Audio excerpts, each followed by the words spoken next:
गुजरात दंगों की तो एक गुजरात दंगा था। हरेन पांड्या का केस है, जस्टिस लोया का केस है, संजीव भट्ट जेल के अंदर बैठे हैं। ये नरेंद्र मोदी मेरा प्रधानमंत्री नहीं है। नरेंद्र मोदी को मैं प्रधानमंत्री नहीं मानता। दम है तो सामने आकर बात करें नरेंद्र मोदी बिल्कुल चैलेंज करता हूं मैं। एक एक मुद्दे के ऊपर सामने 1 to 1 बात करके दिखाए, उससे बेहतर देश चला के दिखाएंगे हम।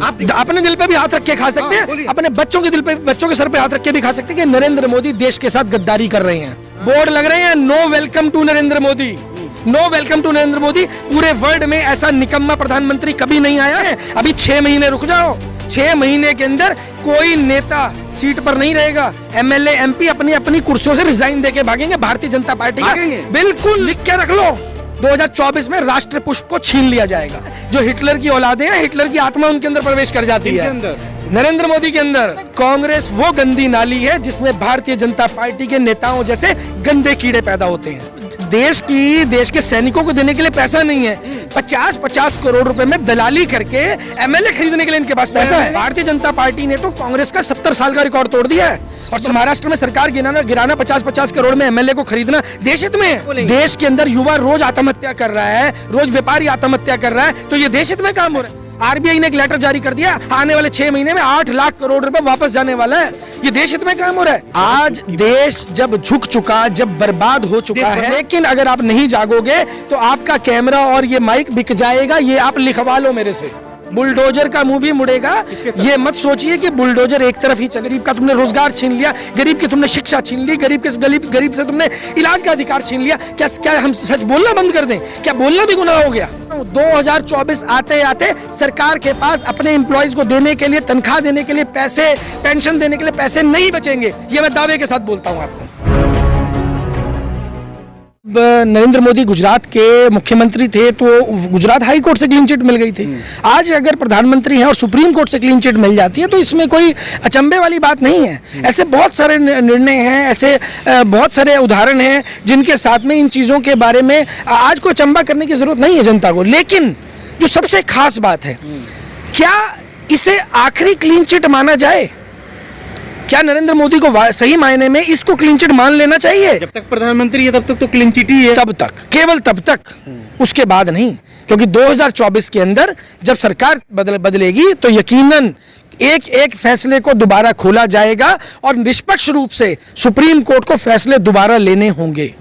दोबारा लेगा सुप्रीम कोर्ट को लेने होंगे भाई। सरकार बदलेगी तो अगर किसी दबाव के अंदर आकर के फैसले लिए जा रहे हैं, और गोधरा कांड जो इतना बड़ा कांड था जिसमें लाखों सबूत हैं, लाखों लोगों के पास सबूत हैं, जो बहुत सारे लोग ऐसे रहे जिन्होंने उसके बीच में अंडर कवर भी कवर किया, जिसमें एक राणा अयूब का नाम भी आता है, जिन्होंने अंडर कवर रहकर बहुत सारे अफसरों के साथ में अंडर कवर उन चीजों को कवर किया कि क्या क्या चीजें निकल के आ रही, क्या क्या तथ्य निकल के आए, किन किन अफसरों के नाम शामिल थे उसके अंदर, कौन कौन लोग उसके अंदर शामिल थे, कितने लोगों की हत्या हुई, वो सब चीजें उसमें शामिल थी। तो क्या वो एविडेंस सब बेकार हो गए? कौन सी एसआईटी थी? नहीं, आप कहना क्या चाहते हो? सरकार बदलेगी तो क्या नरेंद्र मोदी के साथ क्या होगा? देखिए, सरकार ओपन फाइल खुलेगी, 100% फाइल खुलेगी। किसी धोखे में ना रहे, किसी भ्रम में ना रहे नरेंद्र मोदी किसी धोखे या भ्रम के अंदर रह रहे हैं तो उस भ्रम से बाहर निकल जाइए। आपको ऑलरेडी पता लग चुका है कि अखिल भारतीय परिवार पार्टी मैदान में आ चुकी है और अब 2024 के अंदर हर फाइल को खोला जाएगा। तो क्या करोगे फाइल खोल के? सर, फांसी पे चढ़ा दोगे आप? देखिए, अगर कानून के मुताबिक फांसी बनती है तो क्यों नहीं मिलनी चाहिए? भगवान तो नहीं है नरेंद्र मोदी। भगवान है क्या? है, खुदा है हिंदुस्तान का। तो खुदा है, भगवान खुदा है। अगर भारत के खुदा है, भारत के भगवान है, तो फिर तो उनका कोई कसूर भी नहीं होगा। अगर उनका कसूर नहीं है तो उन्हें घबराने की जरूरत नहीं है। तो फिर आपको भी पत्रकार होते हुए उनके बारे में फेवर करने की क्या जरूरत है? फिर तो वो बची जाएंगे। हमारा प्रधानमंत्री है। हाँ, तो आप फेवर करिए ना, तो क्या दिक्कत है उसके अंदर? लेकिन आप ये बताइए कि अगर उसने कोई कुकर्म किया है, कोई गलती की है, तो क्या उसकी सजा नहीं होनी चाहिए? मंत्री को कुकर्म क्या बोल रहे हो भारती साहब? आप भी देखिए, मैं क्या बोल रहा हूं, मैं केवल सच बोल रहा हूं, और सच हमेशा कड़वा ही होता है। और अगर ये सच कड़वा है तो ये डाइजेस्ट हो जाना चाहिए। तो क्या करोगे मोदी साहब के खिलाफ? आप जो षड्यंत्र कर रहे हो, क्या करोगे आप? देखिए, कानून के मुताबिक इतने बड़े हत्याकांड की, जो एक मानवता को शर्मसार करने वाला जो कांड हुआ था, क्या उसकी सजा नहीं हो, कुछ भी सजा नहीं होगी? क्या कोई जिम्मेदारी नहीं था? वाह, बहुत बढ़िया है, बहुत अच्छा देश चल रहा है कि जिसके अंदर इतने बड़े दंगे हो जाते हैं। और गुजरात दंगों की तो एक गुजरात दंगा था, हरेन पांड्या का केस है, जस्टिस लोया का केस है, संजीव भट्ट जेल के अंदर बैठे हैं। जस्टिस लोया खुद से मारा था।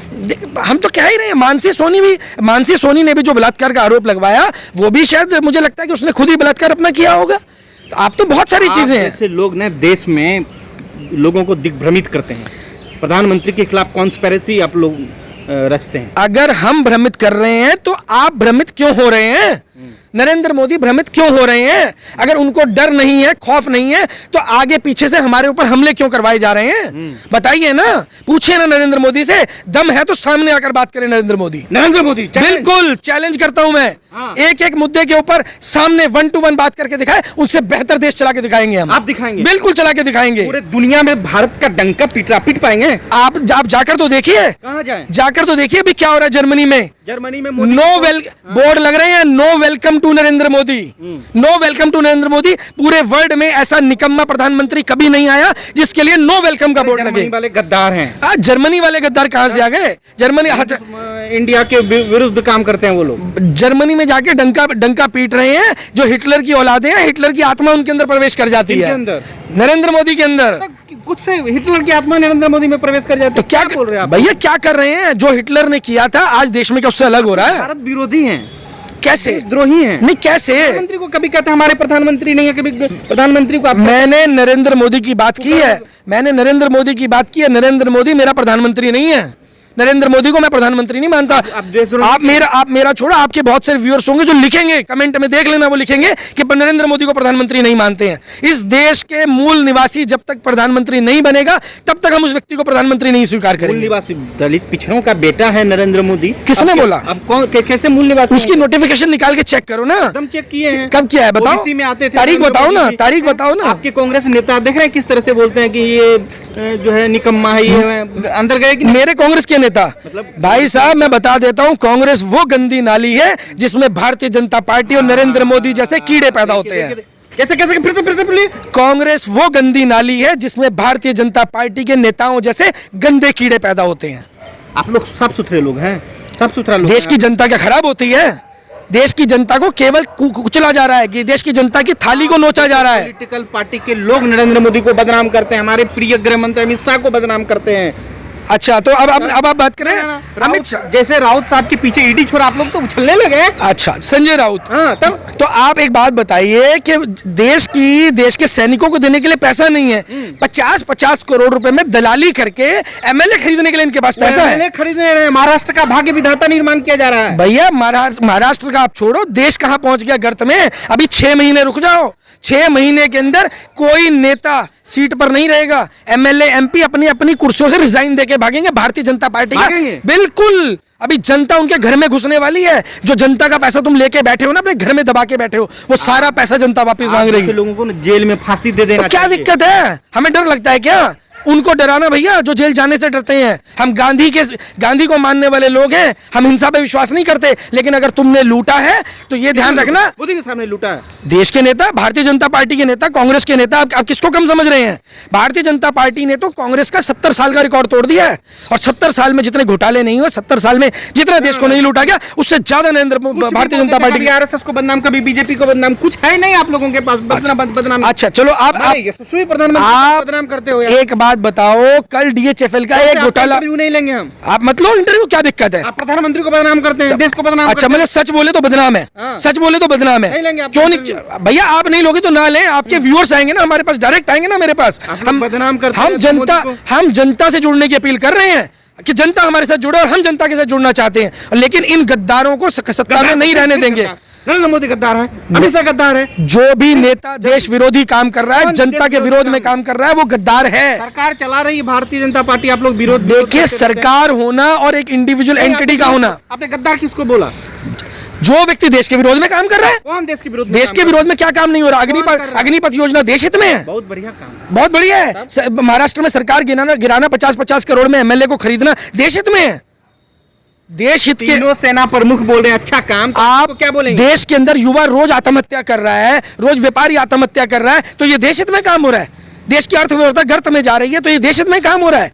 आरबीआई ने एक लेटर जारी कर दिया, आने वाले 6 महीने में 8 लाख करोड़ रुपए वापस जाने वाला है। ये देश हित में काम हो रहा है। अभी आप देखते जाओ क्या होने वाला है। नरेंद्र मोदी को कौन है जो आप उसके लिए क्यों पीछे पड़े? कोई है बाल बीवी ना बाल बच्चा, किसके लिए काम करेंगे बताइए तो आप। हम दो हमारे दो, अभी जनता में ये चर्चा चल रही है। अरे भैया कुछ है ही नहीं, ना बेटा है, ना बीबी है, ना भतीजा, किसके लिए काम करें? तो फिर सत्ता में बैठने का क्या लालच है भाई? छोड़ दो ना सत्ता। देश चला रहे हैं। नहीं, अगर लालच ही नहीं है तो छोड़ दो। लालच के लिए आप पर्वत पर चले जाओ ना भैया। आप के लिए कमा रहे बताइए तो मोदी जी। अगर कमा नहीं रहे हो तो संन्यास लेके चले जाओ ना। जैसे एमपी मंत्री बनते हैं तो बाल बच्चे को देखते हैं, मोदी जी को कुछ नहीं है। देखिए ग्रस्त सुथरा इंसान को दाग जो ग्रस्त जीवन में होता है ना, उसे पता होता है कि किस भाव आलू आता है, किस भाव प्याज आता है, किस भाव फल आता है। आज की तारीख के अंदर 350 रुपए किलो सेब बिक रहा है। हमारे अमित शाह जी, योगी जी दलितों के यहाँ खाना खाते हैं, आप खाएंगे दलितों के यहाँ खाना? बोलिए तो क्या बात आप करें। दलितों के साथ रहता हूँ, एक थाली में खाते हैं।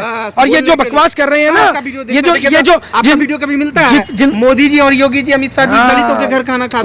कोई बात नहीं है। उनकी तरह अगर खाना खाना हो ना, हमें भी थाली पैक करा के लेके जानी हो अलग से। थाली पैक? बिल्कुल, थाली पैक होके जाती है भाई, पानी की बोतलें पैक होके जाती हैं। और उन दलितों के घर, जिनके घर में खाना खाया जा रहा है, उनको तो हाथ भी नहीं लगाने देते उस खाने को ये लोग।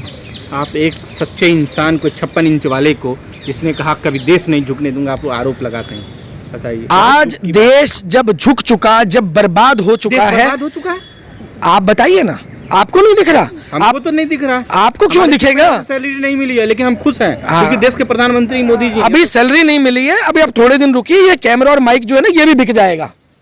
बिल्कुल, ये भी नहीं बचेगा। अभी धमका रहे हैं आप हमको। हम तो सच बता रहे हैं, आप स्वीकार मत करो। आप अंधभक्त बन के भारतीय जनता पार्टी और मोदी जी का गुणगान करते रहो, क्या दिक्कत है? हमें तो कोई प्रॉब्लम नहीं है।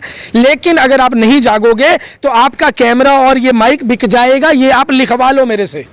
नरेंद्र मोदी के खिलाफ आप लोग सुप्रीम कोर्ट पहुंच गए, बताइए। एसआईटी गठन कर दी गोधरा कांड को लेकर। साफ सुथरे इंसान को, बिल्कुल साफ सुथरे, दूध के धुले हुए हैं। तो आपकी सरकार आएगी तो आप क्या करेंगे? हम कुछ नहीं करेंगे, सभी लोगों को अंदर करवा देंगे। कानून करेगा। आज ईडी कर रही है ना, ईडी अपना काम कर रही है, तो ऐसे ईडी तब भी काम करेगी। बुलडोजर का मुंह भी मुड़ेगा, बुलडोजर का मुंह भी मुड़ेगा। ये मत सोचिए कि बुलडोजर एक तरफ ही चलेगा, बुलडोजर की दिशा भी बदल सकती है।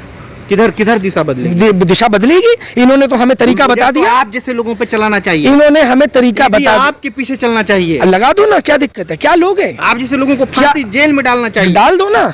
हम गांधी के मार्ग पर चलने वाले व्यक्ति हैं। अगर गांधी को सजा होनी चाहिए थी तो हमें सजा होने में क्या दिक्कत है? गांधी को जेल में डाला गया तो हमें अगर जेल में डाल दोगे तो क्या दिक्कत है? क्या हम सच बोलना बंद कर दें? क्या हम गरीब की आवाज उठानी बंद कर दें? गरीब की रोटी पे जो तुम डाका डाल रहे हो, गरीब का तुमने रोजगार छीन लिया, गरीब की तुमने शिक्षा छीन ली, गरीब से तुमने इलाज का अधिकार छीन लिया। क्या हम सच बोलना बंद कर दें? क्या बोलना भी गुनाह हो गया? बोलना भी गुनाह हो गया? लोग सच बोल रहे हैं। सच है, बिल्कुल सच है। आप जाइए तो सही, देखिए तो सही। कहाँ विधायकों को खरीदा जा रहा है? आप कह रहे हैं कि 250 करोड़ रुपए में विधायक बिक रहे हैं। बिक नहीं रहे हैं तो क्या कर रहे हैं? कांग्रेस से हटिए, एनसीपी से हटिए। एक नाथ शिंदे कह रहे हैं उसके साथ बीजेपी के साथ गठबंधन कीजिए। गठबंधन राष्ट्रहित वाली पार्टी है। राष्ट्रहित हो तो रहा है। देश को बर्बाद करके जो राष्ट्रहित हो रहा है, इससे अच्छा राष्ट्रहित संभव ही नहीं है। सब कुछ बिक चुका है। और आपको बता रहा हूं 2024 आते आते सरकार के पास अपने एम्प्लॉइज को देने के लिए, तनख्वाह देने के लिए पैसे, पेंशन देने के लिए पैसे नहीं बचेंगे। ये मैं दावे के साथ बोलता हूं आपको। पेंशन देने के लिए पैसे नहीं बचेंगे? जो सरकारी एम्प्लॉय रिटायर हो चुके हैं उनको पैसे देने के लिए, पेंशन देने के लिए 1 रुपया नहीं बचेगा सरकार के पास। आप बोले थे कि 1 महीने बाद श्रीलंका जैसा हाल हो जाएगा। श्रीलंका जैसा तो जो सच है, कहाँ सब खुशहाल मियाज है। आप देखिए अग्निपथ स्कीम पर क्या हुआ। इतने युवा, लाखों युवा रोड पर उतरे, कितने युवा फांसी लगा चुके हैं, उनके बारे में कोई बात। आंकड़ा झूठा है। आंकड़ा झूठा है। अच्छा, तो जो कोरोना का आंकड़ा था वो भी झूठा था। हमने पहले ही बताया था, पहली जब दूसरी वेव आई थी, कि 60 लाख लोग देश में मरे हैं। WHO ने आज के बोला ना, उसके बाद में हमारे आंकड़े कभी भी फेक नहीं होते हैं। हमारे आंकड़े तथ्य पे आधारित होते हैं। हाथ रख के कसम खाइए कि नरेंद्र मोदी इस देश के सच्चे प्रधानमंत्री नहीं है। खाइए कसम। मैं आपके सर पे हाथ रख के भी खा सकता हूँ, अपने दिल पे भी हाथ रख के खा सकते हैं, अपने बच्चों के सर पे हाथ रख के भी खा सकते हैं कि नरेंद्र मोदी देश के साथ गद्दारी कर रहे हैं। ना फिर से बोलिए, क्या क्या बोला? नरेंद्र मोदी देश के साथ गद्दारी कर रहे हैं, गरीब के साथ गद्दारी कर रहे हैं। जो ये बोल कर आए थे कि गरीब को हवाई जहाज में बिठाएंगे, अब मैं आपको बता देता हूं कि गरीब को हवाई जहाज में नहीं बोला था इन्होंने, इनको बोला था कि गरीब जो रोटी खा रहा है उसको उसके लायक भी नहीं छोड़ा जाएगा। कुछ भी आप लोग, जो सच ऐसे ही कड़वा होता है, सच ऐसे ही कड़वा होता है और समझ में नहीं आएगा। शाहनवाज जी कहते हैं देश में आग लग चुका है, त्राहिमाम हो चुका है। तो आपको क्या लग रहा है, नहीं लगी है अभी? आपको क्या लग रहा है जब आपके घर में आग लगेगी उसी को आग मानोगे? पड़ोसी आपका जो देश में जो जनता रहती है, पड़ोसी के घर में आग लगे तो वो आग नहीं है? अरे यूपी में लोकसभा चुनाव भाजपा जीत गई दोनों सीट पे, आजमगढ़ रामपुर से। और जहां हार गई कहाँ भैया, यूपी में दोनों सीट पे तब देखा, निरहुआ जीत गया, निरहुआ जीत गया। भाजपा का कमल खिल रहा है और आपका अस्त हो रहा है। भैया हम ये कह रहे हैं कि गरीब की रोटी में वहां से चुनाव जीतने से रोटी मिल रही है गरीब को। अगर चुनाव भाजपा जीत रही है तो रोजगार मिल रहा है। आप मुद्दे पे बात करो ना, शिक्षा मिल रही है। भाजपा के विरोध में लोग नहीं है, सपोर्ट में लोग हैं। भैया सपोर्ट में तो हम क्या कह रहे हैं, आप रोजगार की क्यों नहीं बात कर रहे? आप ये बताओ ना, आपके बच्चे को कौन सा रोजगार मिल गया? घर घर कमल खिलेगा, खिलाओ ना, क्या दिक्कत है? नरेंद्र मोदी फिर प्रधानमंत्री, राष्ट्रीय पुष्प है कमल हमारा। और ये बता रहा हूँ कि 2024 के बाद में ये जो कमल का निशान है ना, ये छीन लेंगे। कौन छीनेगा? हम छीनेंगे। राष्ट्रीय पुष्प है ये, राष्ट्रीय पुष्प। ये किसी को अधिकार नहीं होना चाहिए। बिल्कुल लिख के रख लो, 2024 में राष्ट्रीय पुष्प को छीन लिया जाएगा।